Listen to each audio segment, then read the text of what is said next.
Have you ever experienced a mood swing so intense it feels like you've been hijacked?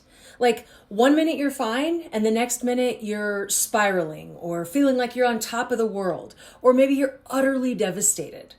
And you might wonder, is this bipolar disorder or is it something else? This is a question I get often, and it's critical to understand the difference. So let's talk about trauma-induced mood swings versus bipolar mania. So here's the truth of the matter. Both bipolar disorder and significant trauma can lead to extreme shifts in mood.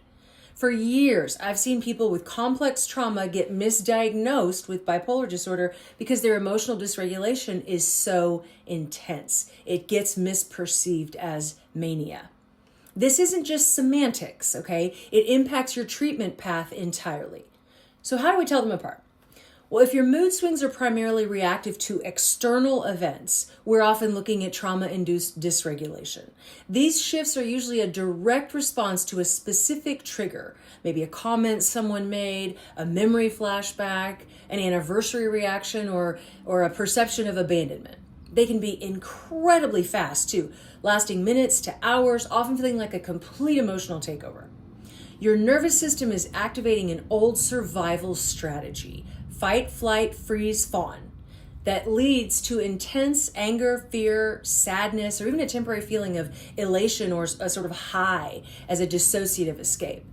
The key here is the why. There's usually a clear what happened that led to the how I feel. Now let's talk about bipolar mania or hypomania. These episodes or cycles are generally not triggered by immediate external events. They are internal biological cycles within your brain's chemistry.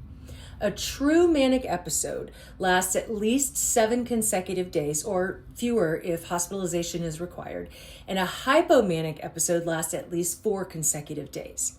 It's not just a bad afternoon, okay? These episodes are accompanied by a distinct cluster of symptoms. So decreased need for sleep, like you're full of energy after just 2 or 3 hours of sleep. Racing thoughts, grandiosity, rapid speech, impulsive behavior, risky behavior like spending sprees or being hypersexual. It's less about what triggered me and more about my brain chemicals are in overdrive. Now, understanding this difference is everything.